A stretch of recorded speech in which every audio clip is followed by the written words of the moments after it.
England की second test की 11 तो आ चुकी है, इंडिया की सेकंड टेस्ट की 11 का इंतजार है। लेकिन उससे पहले साइंस अच्छे हैं। सबसे पहले तो जसप्रीत बुमराह को लेकर बड़े सारे सवाल थे, तो जसप्रीत बुमराह इस टेस्ट मैच में सिलेक्शन के लिए अवेलेबल हैं, वो पूरी तरीके से तैयार हैं।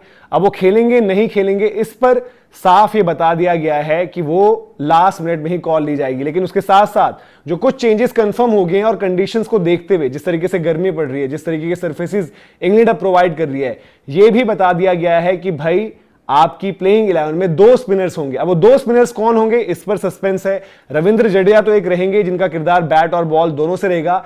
दूसरा, क्या आप ऑलराउंड यूटिलिटी में वॉशिंगटन सुंदर के पास जा रहे हो या फिर out and out wicket taker और मैच विनर कुलदीप यादव के पास जा रहे हो। ये कंफर्मेशंस आई हैं टीम इंडिया की प्रेस कॉन्फ्रेंस से और आपको बता देते हैं कि पॉइंटर्स क्या क्या हैं। हालांकि प्रेस कॉन्फ्रेंस से तो ऐसा लगा कि सभी लोग टेस्ट मैच खेल जाएंगे, क्योंकि जिसके बारे में पूछा गया उसके बारे में बताया गया कि बहुत अच्छा चांस है कि ये 11 में होंगे, जैसे कि नीतीश कुमार रेड्डी, जैसे कि अर्शदीप सिंह। फिर स्पिनर्स की मैंने बात करी तो जो 15 खिलाड़ी हैं, 15 के 15 खिलाड़ियों को बता दिया गया है कि उनका चांस प्लेइंग 11 में है, अगर आप इसमें से ध्रुव जुरेल को हटा दें। तो एक बार आपको दिखा देते हैं कि क्या कुछ रियान टेंडुलकर की प्रेस कॉन्फ्रेंस से इंपॉर्टेंट पॉइंटर्स थे। बुमराह पर सवाल बिल्कुल ऑब्वियस था, तो वहां पर उन्होंने कहा कि जसप्रीत बुमराह अवेलेबल हैं, लेकिन उनके लिए डिसीजन जो है वो लास्ट मिनट में लिया जाएगा।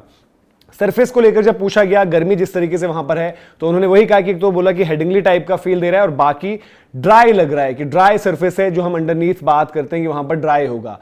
अब जब पूछा गया कुलदीप यादव कैसे आप देखते, तो उन्होंने बोला कि definitely would love to play Kuldeep, even last match में भी हम सोच रहे थे। ये तमाम चीजें, वो 2 स्पिनर्स वाला पॉइंट जो है आगे आया था। नीतीश रेड्डी के लिए जब बात हुई तो उन्होंने बोला कि पिछले मैच में भी खेल सकते थे, लेकिन पिछले मैच में हमको बॉलिंग ऑलराउंडर चाहिए था जो कि शार्दुल ठाकुर हैं। नीतीश रेड्डी क्या है कि प्रीमियर बैटिंग ऑलराउंडर, बट इस मुकाबले में बहुत अच्छे चांस हैं, स्ट्रॉन्ग चांसेस कि यहां पर नीतीश रेड्डी आपको खेलते हुए दिखे। स्लिप कॉर्डन में भी फील्डिंग करते हुए दिखे थे, तो दैट मींस एक केस तो साफ लग रहा है, शार्दुल की जगह नीतीश रेड्डी।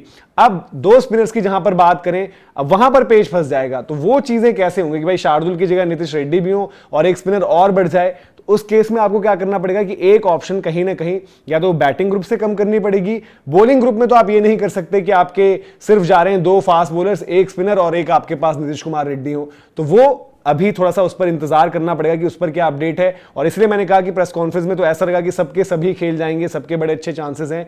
तो उन्होंने बोला कि बहुत स्ट्रॉन्ग चांसेस हैं कि 2 स्पिनर्स खेलें। बैलेंस देखना पड़ेगा किस तरीके से टीम का बनता है, कॉम्पोजिशन क्या बनती है। वॉशिंगटन सुंदर की बैटिंग की भी बात हुई कि बड़ी अच्छी बैटिंग कर रहे थे। और फिर जब आखिर में पूछा गया कि अर्शदीप सिंह को क्या अभी इंतजार करना पड़ेगा, तो उन्हें अर्शदीप की सारी खूबियां बताई जो उनके पास यूटिलिटी है, लेफ्ट आर्मर, तमाम चीजें, कि एक डिफरेंट वैरायटी भी रहेगी आपके पास अटैक में।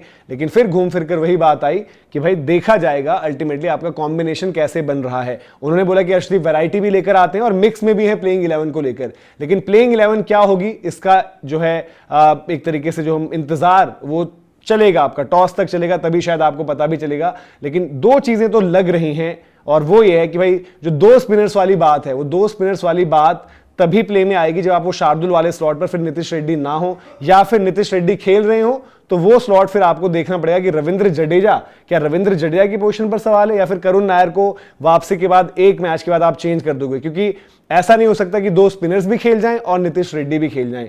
उस केस में आपको एक कोई ना कोई जो पिछले मैच में 11 में था उसको थोड़ा सा आपको हटाना पड़ेगा, क्योंकि शार्दुल की जगह एक ही बंदा आएगा। फिर जो आपका दूसरा स्पिनर आ रहा है वो किस स्लॉट पर आ रहा है, ये इंटरेस्टिंग है, इस पर भी नजरें बनाए रखेंगे। तो आप लोग भी बताइए कि आपको क्या लग रहा है कि सही 11 क्या होगी। कॉमेंट सेक्शन में सही 11 आप बताएं जो आपको लग रही है कि सेकंड टेस्ट मैच में इंडिया को खिलानी चाहिए इंग्लैंड के खिलाफ सीरीज में बराबरी के लिए। बाकी मोइन अली की सरप्राइज एंट्री हुई है, वो भी वीडियो है, वो भी आप देख सकते हैं। क्या उनका किरदार है, क्या वो वापस आ रहे हैं, उस वीडियो में पूरी जानकारी है। और नाइबर्स पर भी आप जुड़े, सारे सवाल जो हैं आपके वो लिए जाएंगे, सारे सुझाव हैं आपके लिए जाएंगे। पर वो सवाल आपको कहां भेजने हैं, नाइबर्स में गेम चेंजर्स की प्रोफाइल में जाकर गेम चेंजर्स का सर्कल ज्वाइन कर जो हमारा पोस्ट रहता है शो रिलेटेड, उस पर अगर आप कॉमेंट करेंगे तो वो हम यहां पर सारे पॉइंट्स डिस्कस करेंगे। जीसी टीवी को भी सब्सक्राइब करें और साथ ही साथ गेम चेंजर्स व्लॉग्स पर भी जुड़ें और इसी तरीके से न्यूज एंड अपडेट्स आप तक पहुंचाते रहेंगे। अभी के लिए इजाजत, जय हिंद, जय भारत।